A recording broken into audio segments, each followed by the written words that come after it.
BBC Three Counties Radio. Good afternoon. 23 minutes to 4 o'clock. You can tweet me at Drive with Robin. I promise I'll come back to all your comments throughout the course of the programme. Now, police officers in the UK are being told to take extra precautions amid fears they could be the targets of Islamist extremists. Steve White is chair of the Police Federation of England and Wales. He says officers need to be alert both on and off duty. Not only does there need to be heightened awareness when officers are on duty, I mean, it's fairly obvious when you're wearing a police uniform what you do. It's the off-duty occurrences that I think police officers now need to be absolutely certain about in terms of who they're speaking to, in terms of what they're wearing, in terms of where they're going and parking their car. They've got to have that heightened awareness. He was also asked if there is a mood amongst the police that they should be routinely armed. There are some police officers that take that view. I think what's most important is that, A, that we have the defensive capability. We're calling for a greater rollout of taser and greater availability of taser to our officers. But we've also got to make sure that firearms support across the country is substantial. Now, we've seen a number of forces recently revise the number of officers that they have trained to a firearms level. I was a previous firearms officer, so I understand the risks that they take for us. But we've recently seen forces such as Greater Manchester review the number of staff that they have deployed there. But of course, the trouble is for chief constables, the resources have got to come from somewhere. When you've got 16,000 fewer cops over the last 3 years, that's every police force on the south coast of England wiped off the face of policing. The resources have to come from somewhere. Now, if you're going to put more resources into firearms officers, you're going to lose resources elsewhere. Steve White, he's the chair of the Police Federation of England and Wales.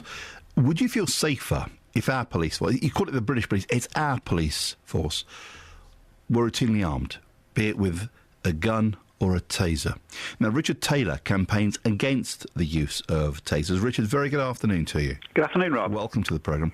Richard, whether it's tasers or firearms, presumably you don't want more in circulation amongst officers. Well, that's right. I think it would really change the character of this country if our police were to be routinely armed, either with tasers or with conventional firearms. And one of the things I don't want to see is I don't want to see this country made less safe. And I think we would make this country less safe if all of our police officers were routinely armed. If we look to America, they've got all their police officers routinely armed. It's actually much more dangerous to either be a citizen or a police officer in the United States, where their police officers are armed with guns.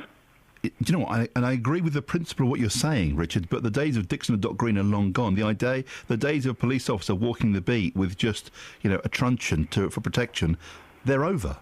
Well, I think we do need, as you just said, you talked about the principle of policing by consent. I think that really is something that is valuable and we need to keep if we're going to have an effective police force. Like if you just think about the alternative, policing by force, where when the police ask us to do something, if they stop you, you don't stop because you want to cooperate or you're prepared to help with the police. You're stopping because you're under threat of being shot either with a gun or with a taser. Otherwise, that's really going to change how it feels to live in this country. But it's not us that's changing this society, Richard. External forces are dictating the world is changing around us. I think most of us I hope would agree that we would love the idea of the British Bobby being able to walk the beat and be respected in the way he or she used to be and be safe. But we just heard from Steve White, and police officers are being careful, are being urged to show caution, not just in uniform, but actually when they're coming on and off duty. I mean, such is the level of danger they're facing. Well, I think that the biggest change that we would see would be if we did, as the population as a whole, as society, if we changed ourselves and decided that we wanted an armed police force, that change would be much more significant. It would create a much more dangerous country than any change which is happening sort of externally. Do we at least give police officers the option? I mean, we've had a call this afternoon, Richard, from an armed officer from the Met Police who doesn't want to come on for obvious reasons. I fully understand that. And he's pointed out it takes 5 weeks to do the armed training, and you are retested every 3 weeks. It takes years to train and costs a lot. Initial 5 weeks course had a 40% pass rate. The pressure on our very specialist armed police officers is extreme, and I thank that officer for contacting us with their detail. They are under immense pressure. But the world, as I say, Richard, is changing, and the world around these officers is changing. I want to have highly trained, specialist armed police officers, and as the representative of the Police Federation said, we should be having more of them and we shouldn't be cutting those. And I want those officers to be the ones who are armed with firearms. I want them to have a taser so that they can use that as a less lethal alternative. But what I don't want is lesser trained officers and lesser experienced officers to be carrying firearms routinely. Let me paint a scenario for you, Richard, and this is a scenario I hope that we never see the light of day in Britain. But a police officer or two police officers are on patrol in a very busy shopping centre, and someone comes in with an automatic weapon, like the weapons used in Paris 2 weeks ago. What on earth do they do?